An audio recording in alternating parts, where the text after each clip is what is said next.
Hi hello, இன்றைக்கி நம்மளோட சேனலில் பகாரியா ரைஸ் ஒரு தடவை இப்படி செஞ்சு சாப்பிட்டு பாருங்கள். அப்புறம் திரும்பி இதே மாதிரி தான் செய்வீங்க. டேஸ்ட்டு அவ்வளோ அருமையாக இருக்கும். கண்டிப்பாக ட்ரை பண்ணி பாருங்கள். இதுக்கு ஒரு சட்டியில் 150 கிராம் எண்ணெய், இது நல்லா சூடானதுக்கப்புறமா பிரியாணி ஸ்பைசஸ் இது கூட ஆட் பண்ணிவிட்டு, இதில் நான் 300 கிராம் வெங்காயம் நீல வாக்கில் கட் பண்ணி வச்சுருக்கேன். இதையும் நல்லா எண்ணெயில் போட்டு வதக்கிட்டு தேவையான அளவுக்கு உப்பு இதையும் போட்டு நல்லா வதக்கினதுக்கப்புறமா மூடி வச்சு வதக்கிக்கோங்க. அப்போ தான் சீக்கிரமாக வெந்து வரும். இது கூட 200 கிராம் தக்காளி, அதையும் நீல வாக்கில் கட் பண்ணி வச்சுருக்கேன். அதையும் இதுக்குள்ளே போட்டு நல்லா வதக்கிக்கோங்க.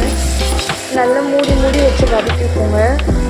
இப்போ பார்த்தீங்கன்னா இந்த மாதிரி எண்ணெய் தெரிஞ்சு வந்துருச்சு. இந்த ஸ்டேஜில் 2 ஸ்பூன் இஞ்சி பூண்டு பேஸ்ட்டு அதையும் போட்டு எண்ணெயில் நல்லா வதக்கிட்டு பச்சை வாசனை போனதுக்கப்புறமா 1/4 கட்டு புதினா, 1/4 கட்டு கொத்தமல்லி இதையும் போட்டுக்கிறேன். இது கூட 5 பச்சை மிளகாவும் போட்டு நல்லா வதக்கிக்கோங்க. காரத்துக்கு பச்சை மிளகா மட்டும்தான்.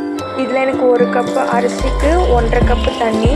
இதில் எனக்கு ஃபுல்லாக அரிசி வந்திருக்கு. இந்த அளவு வச்சு நான் 1.5 தண்ணி இதில் ஆட் பண்ணிக்கிறேன்.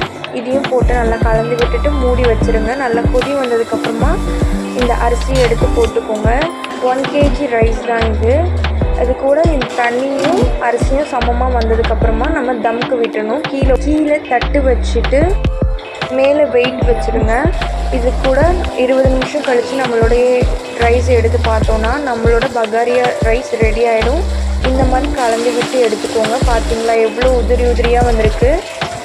இது கூட கொஞ்சமாக நெய் ஆட் பண்ணிக்கிறேன். நெய் ஆட் பண்ணிவிட்டு நம்ம சர்வ் பண்ணி சாப்பிட வேண்டியது தான். இது கூட நம்ம தால்ச்சா வச்சு சாப்பிட்டா அவ்வளோ டேஸ்ட்டாக இருக்கும். இன்றைக்கி நான் கறி குழம்பு தான் செஞ்சுருக்கேன். கண்டிப்பாக ட்ரை பண்ணி பாருங்கள். ரெசிபி பார்க்குறதுக்கு நம்ம சேனல் சப்ஸ்கிரைப் பண்ணி வச்சுக்கோங்க. தேங்க்ஸ் ஃபார் வாட்சிங்.